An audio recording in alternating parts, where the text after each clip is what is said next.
Hello, and welcome to the annual USDA training for Kids and Us. This training is mandatory for all staff in participation with the Child and Adult Care Food Program. Let's move to the next slide to hear our learning objectives. The objectives of this training are to learn about the updates in the CACFP food program, review the meal patterns for children ages 1 year to 12 years old, to complete the annual civil rights training for the Child and Adult Care Food Program, how to maintain a safe and sanitary food experience, and creating a positive meal experience for children and teachers. So what is the CACFP?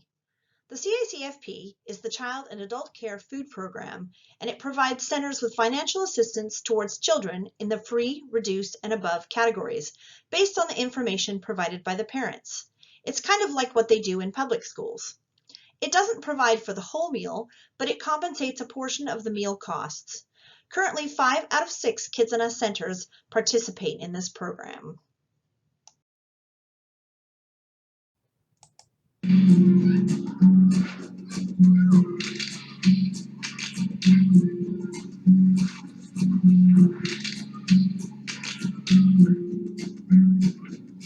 The USDA updated the CACFP meal patterns for the first time since 1968. Thanks to these recent updates, you now have even more opportunities to help kids get the nutrition they need to learn, grow, and play. In this video, we will take a look at the updated meal patterns to make sure you are informed with the latest nutrition requirements for the CACFP. These updated meal patterns make sure that meals and snacks served will include a greater variety of vegetables and fruit, more whole grains, and less added sugar and saturated fat. Whoop whoop, yeah, party! This means higher quality meals served in the CACFP will help young children learn healthy eating habits early and improve the wellness of our adult participants. As a part of the new guidelines, you'll notice that vegetables and fruits are 2 separate components for lunch, supper, and snack. Also new, a serving of 100% juice can be served 1 time per day. Why? Juices are low in dietary fiber and higher in calories than the whole fruit or vegetable they are made from. We encourage you to serve more whole foods. Whole grains. 1 serving a day of grains is to be a whole grain or whole grain rich. Also, we are reducing sugar by eliminating grain-based desserts as a way to contribute to the grain components, which is a source of added sugars and saturated fats. This includes brownies, cakes, cookies, granola bars, cereal bars, pastries, donuts, cinnamon rolls, and other sweet treats. If a 4-year-old perceives it as a dessert or a sweet treat, it is a grain-based dessert. Some other guidelines to help reduce sugar include yogurt needs to have 23 grams of sugar or less for a 6-ounce serving. Breakfast cereals need to have 6 grams of sugar or less per dry ounce. And milk for children age 1 year must be served unflavored whole milk. Children age 2 to 5 must be served unflavored fat-free or low-fat milk. And finally, we are changing our cooking method guidelines to promote the health of our participants. We cannot deep fry foods on site, so instead we'll move towards baking, broiling, sautéing, stir-frying, and microwaving. All right, so let's check out the meal patterns. A meal pattern is a guide to help you build healthy, well-balanced meals and snacks. The meal pattern breaks down breakfast, lunch, supper, and snack into required food group components, which come together to build balanced and nutritious meals to provide children with the energy and nutrients they need to learn and grow. Let's meet our 5 meal components. Milk provides carbohydrates, protein, and key nutrients like calcium, potassium, vitamin D, and A. Meat or meat alternates. Our bodies need protein to grow and mend.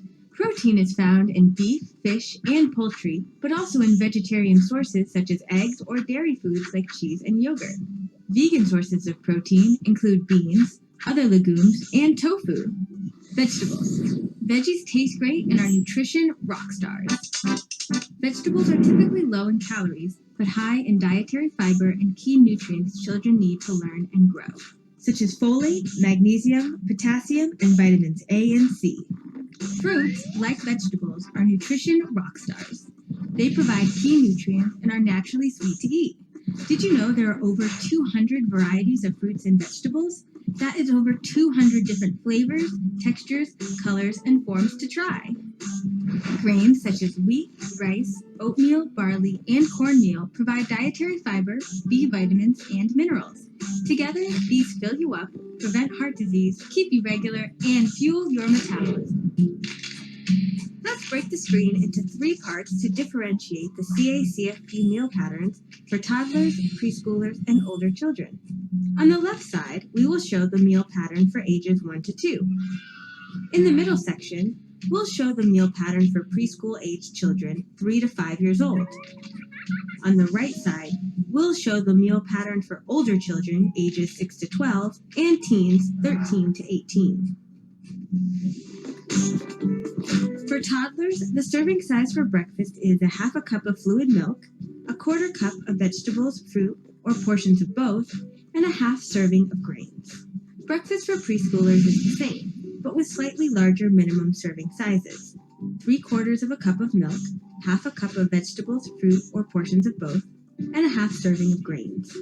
Older children and teens require 1 cup of milk, 1/2 cup of vegetables, fruit, or portions of both, and a serving of grains. Want some menu planning flexibility at breakfast? You can substitute a meat or meat alternate for the entire grain component at breakfast up to 3 times a week. Now let's move on to lunch and supper. Let's take a peek at what we need. Toddlers require 1/2 cup of milk, 1 ounce of meat or meat alternate, 1/8 cup of vegetables, 1/8 cup of fruits, and 1/2 serving of grains. Preschoolers require 3/4 cup of milk, 1.5 ounces of meat or meat alternate, 1/4 cup of vegetables, 1/4 cup of fruit, and 1/2 serving of grains. Children require 1 cup of milk, 2 ounces of meat or meat alternate, 1/2 cup of vegetables, 1/4 cup of fruit, and 1 serving of grains. Finally, let's see what we need for healthy snacks. Snack is a bit different. We only need to choose 2 different components. You've got options. For toddlers and preschoolers, the minimum serving sizes for snacks are the same. Remember, snacks can be made up from 2 components from the 5 components shown below.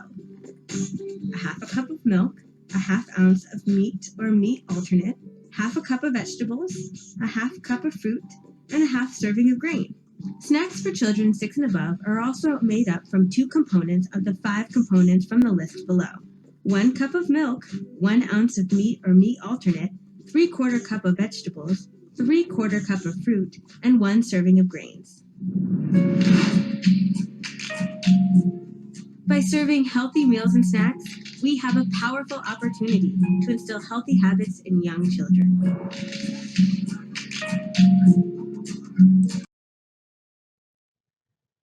This is the most current meal pattern. This is posted near the Teacher's Ink in your classrooms, along with the list of allergies in that class. It is important that you check the allergy list every time you serve food to children. These lists are also posted in the kitchen. What are civil rights? Civil rights are personal rights guaranteed and protected by the U.S. Constitution and federal laws. Civil rights protect from unlawful discrimination. As part of the Child and Adult Care Food Program, it is important that all families receive equal rights. Let's learn more.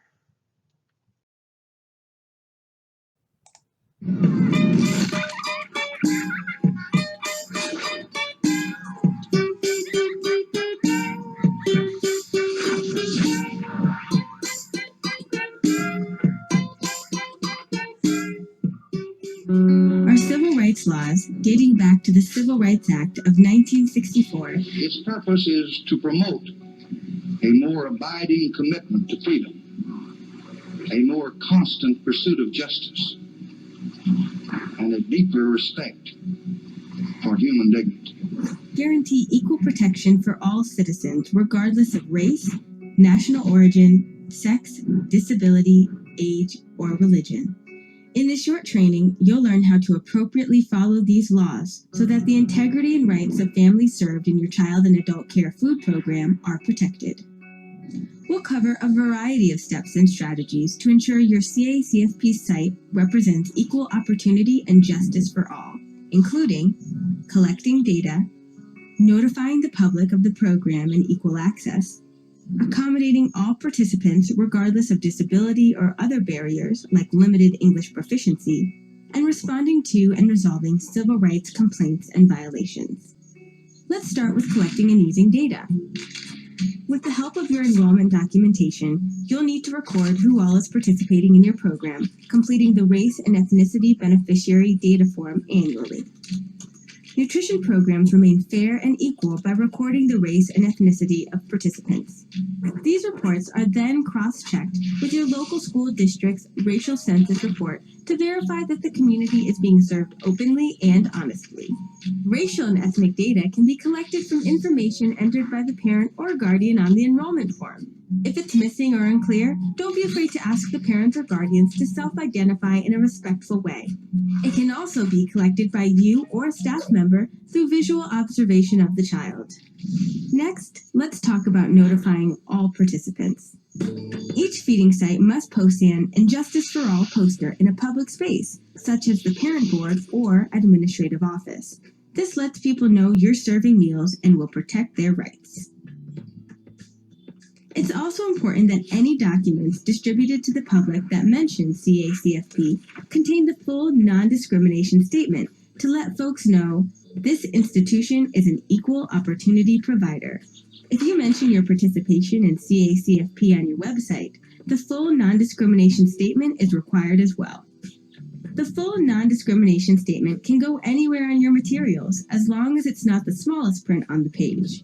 It is not required on your menus. It all comes down to equal opportunity and justice for all. These statements summarize a commitment to civil rights in a concise and consistent way. Now, let's talk accommodation. It's important to have a plan for participants who may not speak English as their primary language or who have limited English proficiency. If you know your community has families with limited English proficiency, try to recruit volunteers that speak other common languages. Be sure to have any information like menus and operating hours in multiple languages as needed. MDE CACFP can assist you to obtain program information to accommodate other languages. To find out more about which languages are spoken in your community and how you can accommodate families that speak them, visit lep.gov. Overall, if you treat LEP speakers the same way you would a native English speaker, you're doing the right thing. Your program's success depends on how well you accommodate a family's need. Individuals with disabilities are welcomed and encouraged to attend CACFP programs. An equal effort must be made to accommodate any other disabilities encountered, from food allergies to physical disabilities. Remember, equal opportunity and justice for all. Remember the golden rule? Treat others as you would like to be treated. From a customer service perspective, this can be interpreted as treat others the way they want to be treated, or at least be aware what that is. Treating others with respect is the best customer service and helps avoid and address conflict.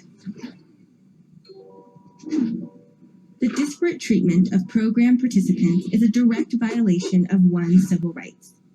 However, even when you are doing your best to protect against intentional discrimination, disparate impact might occur.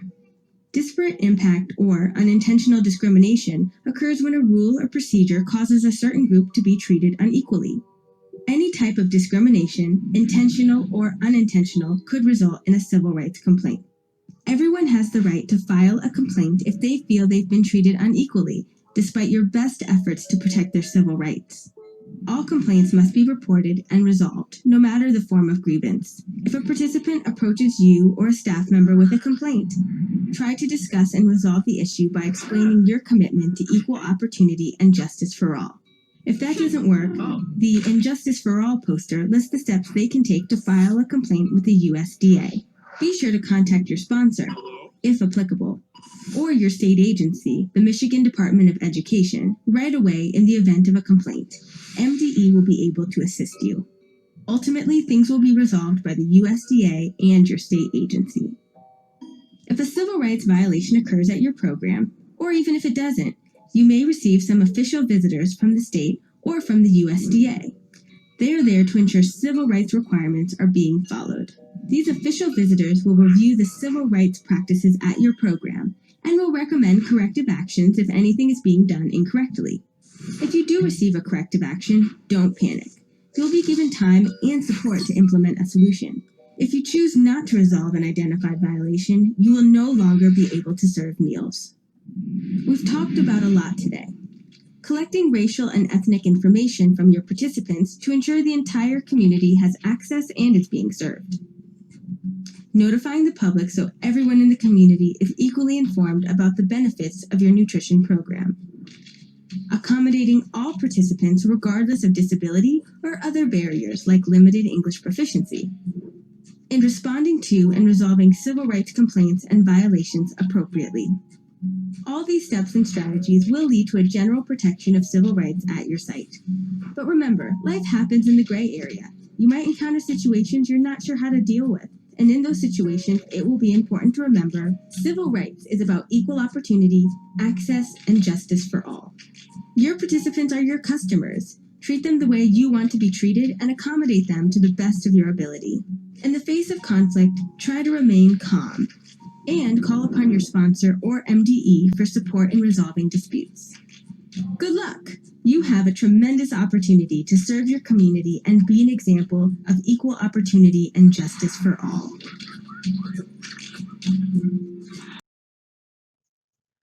Take a quick minute to think about what are the steps that you take in your classrooms to create healthy and sanitary meals.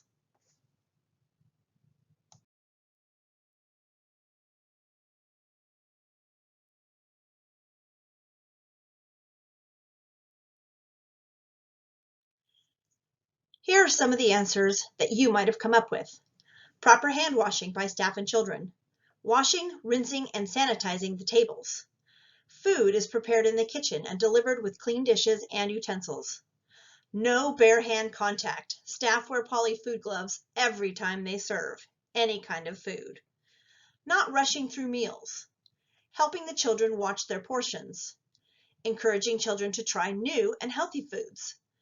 Food that has been served on the tables is disposed of afterwards and not reused, and dishes are cleaned using the 3-step process. You might have come up with a few more. Finally, let's talk about promoting healthy attitudes about food in children. First, you need to accept different levels of food intake. Never force a child to eat. It's normal for children to eat a lot in one day and almost nothing the next. If you offer choices from each of the food groups every day, children will adjust and eat appropriate amounts over several days. Deciding how much to eat at a given meal or snack is the child's job. Your job as the teacher is to serve a variety of nutritious and tasty foods. Next, know that food obsessions are normal and expect some waste. Preschoolers are especially likely to insist on eating the same food every day. Whether it's chicken nuggets or peaches, they will insist on the same food. Continue offering a variety of foods, even if a child eats only one thing. With time and patience, children will start to eat a wider variety of foods. It's good for children to naturally stop eating when they're full. Serving child-sized portions will help cut down on leftover food. Avoid bribing or rewarding children for eating new food. These techniques make children believe that new foods are undesirable and only worth eating if they get something else out of it. On this same note, never use food as a punishment or reward. Withholding food can make children anxious that they won't get enough food, thus causing overeating and binging. Using foods like sweets or special treats as a reward teaches children that some foods are better or more valuable than others. We don't want them to think that cake and candy is valuable, but carrots and other fruits and vegetables aren't. Respect and value cultural eating differences. Introduce children to foods from different cultures. Encourage children and their families to share stories about their various cultures. Even though it's not on the menu, it doesn't mean you couldn't do a cooking project with it. Finally, remember that mealtime is learning time. Mealtime should be relaxed and full of conversation. For infants, talk about what they're eating. How does it taste? Is it sweet? Is it salty? How does it feel? Crunchy? Soft? What's going on around them? Do they see the bird out the window? Do they see their friend playing? For waddlers through toddlers, build on what you would talk about with the infants. Toddlers are beginning to understand and also speak some. Use rich language with them about what they are eating. What have they done that day? What is coming next? What do they see? And preschool through school age, these kids love to talk. Engage in conversations about most topics. Let them pick a topic. Even have a question of the day.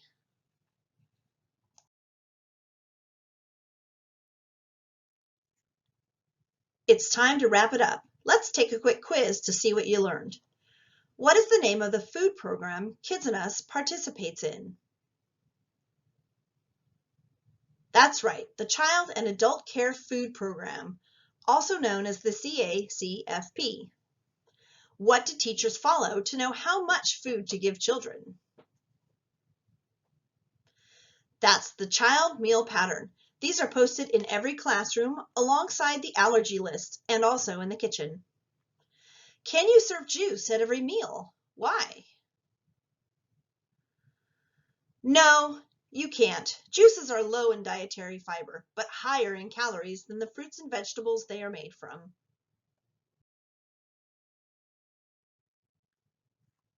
Fill in the blank. We cannot discriminate against people based on their